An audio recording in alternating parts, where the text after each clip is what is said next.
Hi, everybody. My name is Sarah. Pearls of Wisdom and Food with Keto, Carnivore, Carnivish. You choose what works for you and just stick with it. Today's topic is be careful of the fade out. I am familiar with the fade out. I am familiar for myself, and I am familiar with people that I've worked with in the past, clients that just they just kind of slowly drift away. And I think that we can all, raise our hands, and we've all done this at some point in our life. And it just seems that this late spring, early summer is when I'm noticing people that are coming back, and it's not easy. It's hard. There's shame. There's guilt, remorse, and what happens is that I think a lot of us like dive in January. Okay, that's it. It's over. Everything's done for a while. I've thrown out all the crap, all the stuff. I'm going to make way and room in my pantry, my fridge, my freezer for the meats, the cheeses, the eggs. I'm going to shop, if you still have veggies, for some good veggies. And I am just going to begin again to take care of myself. I'm going to make sure that I have a good supply of coconut oil and avocado oil, extra virgin olive oil, my good butters. I'm just going to make sure that my supplies are in. So I now have set up in my kitchen the no excuse zone. And I know that you know what I'm talking about. We can get into trouble real easy. I know how it starts. I remember this is like 30 years ago. I was living in an apartment with my two sons, and every day I set the alarm. I got up. I don't know if you remember the Jane Fonda treadmill, but I had one. And every day I would do my walk on it every single day. I think I was watching TV while I did it. And this is long before YouTube and all those sort of things, and cell phones and all that. And so I would do my Jane Fonda every single day. And then I think I did a little studying. Before that, I was full time in college at that point, as well as working a couple of full time jobs. It was an insane time. I admit that. But I got through it. And then one day I said, I'm done. I'm done exercising. And I had about a week of feeling so good that I didn't have that every day. You have to get on the treadmill and do it. And it felt great. I admit it. I loved lifting some obligation that I put on my shoulders for every single day, and I did it. And I can see how that can happen with weighing and measuring and tracking, because it's a tool that gets a lot of us in the beginner mode up and running and happy, and just we stabilize, it works, we keep it up, and then one day we forget to put in our food. We didn't put it in the night before.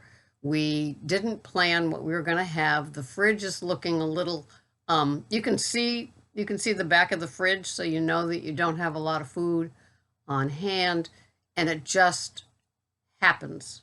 I know, because it's been that way for me. It has been a just happens kind of thing. And gosh, we got to be careful of that. Some of you never weighed, measured, or tracked, and maybe you benefit from not having the fade out because you never really had that like knuckled down sort of thing where you take care of it all, and you really have to take some steps every single day to stay accountable to yourself. Or maybe somebody else is looking at your chronometer and knowing that they're doing that. That keeps you accountable. I often felt that half of my clients paid me just to be accountable to them, or them to me. And it's not so much what you're eating and when, it's that you do it. You have that task. You have that discipline. You have that structure. You can get it back. You can. It's just going to take a while. There is no easy way out of fading out, having some damage occur, and then coming back. There's just going to be consequences. You don't want it to be that way. You don't ever think it's going to be that way, but it happens. I've been doing keto/carnivish for about 5 years now, and low carb, high fat for like 18 months before that. And I've never strayed from my chronometer. I just haven't.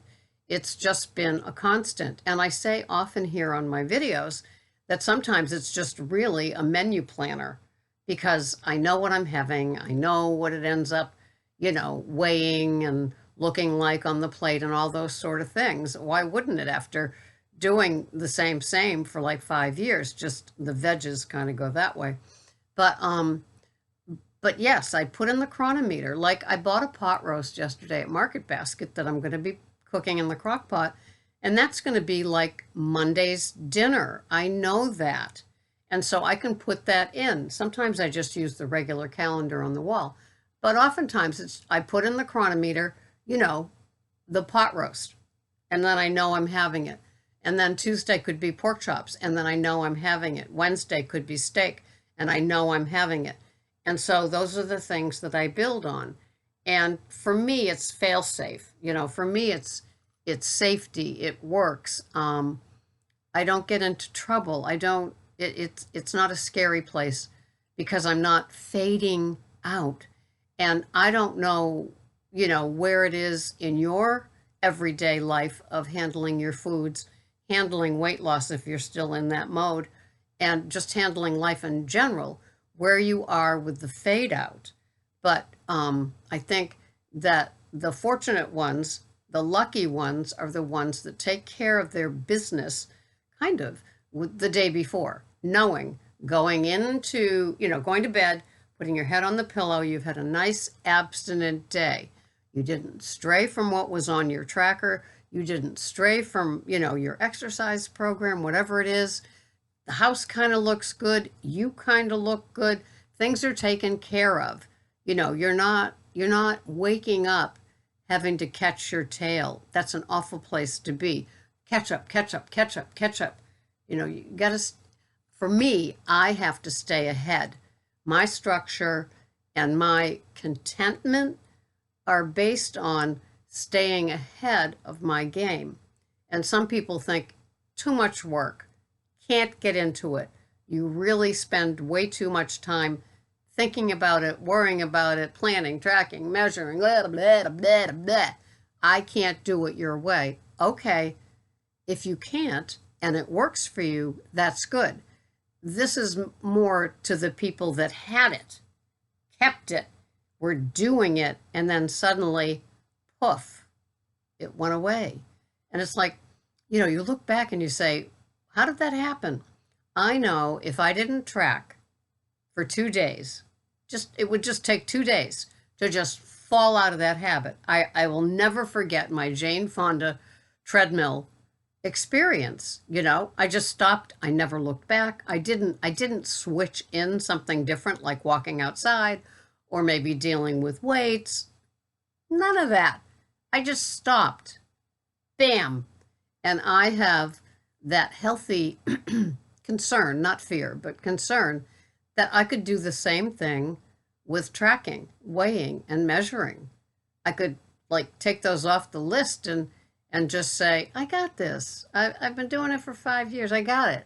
I don't really need to get wrapped up with this stuff. No, sadly, that's not me. I need to stay on me, on it. And right now, I admit it's easier to do it than to not do it and think that I can do things intuitively. I can't. It just doesn't work for me that way. So I want to stay, in the know. I want to stay on my stuff. I want to plan my meals. If your fridge isn't keto, carnivish, carnivore friendly, and your freezer isn't either, my suggestion is to begin to, put away that buy 2 packages of that organic grass-fed burger, one to have soon, and the other one, it's in there. And you begin to have, it's like saving for that rainy day. It's like getting the stuff in it, in the freezer, on the pantry. I don't really have much on the pantry. Well, I do. I have ragu pizza sauce, almond flour, my avocado oil, my coconut oil, my coffees.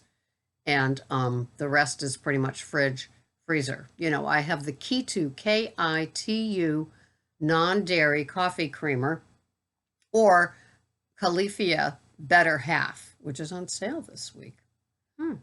And so, but I do like the Keto. And so I work on one at a time because it still can sour even though it's non-dairy.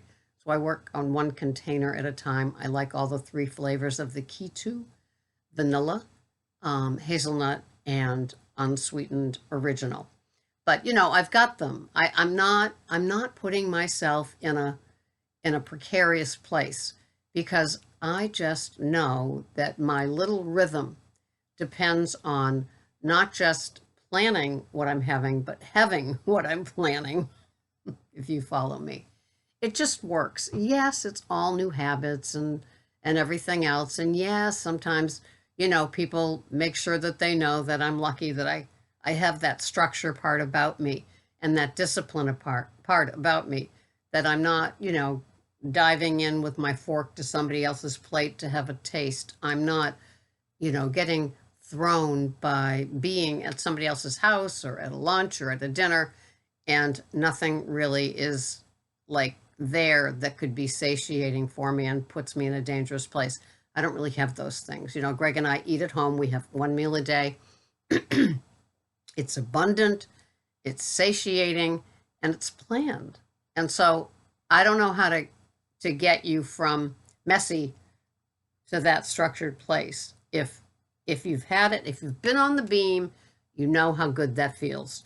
You know where you were and what that felt like every single day. You just get into that rhythm, and it's like, wow, this sure feels good. There's a comfort for me in routine and rhythm and structure and discipline, probably from coming from the messy alcoholic home where you never knew what could happen next, because there always was a next.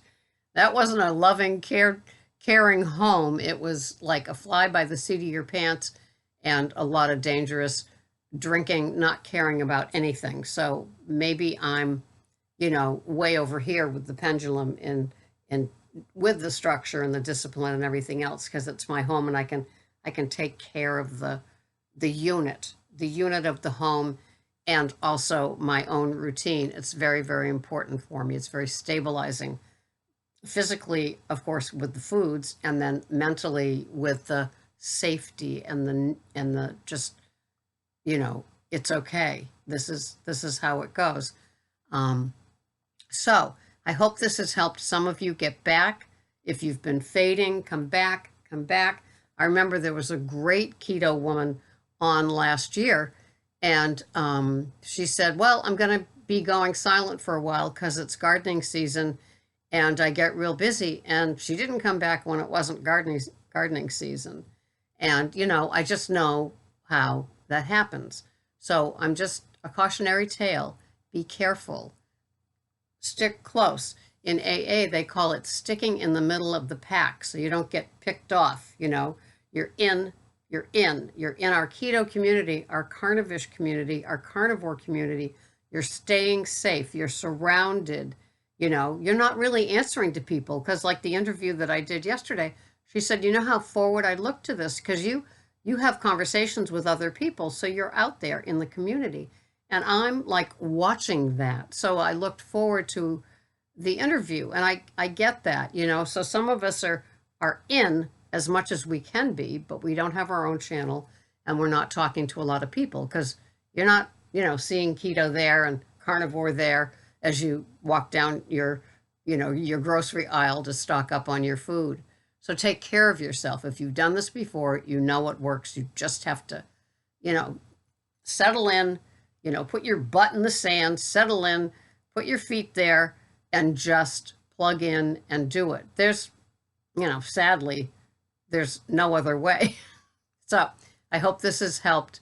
Um, you know, it's earmarked for some people in particular, but we all need a reminder that just because it's gardening season, just because our kids have a lot of sports, just because our house is flooded with company, just because we want to stick with what made us winners before.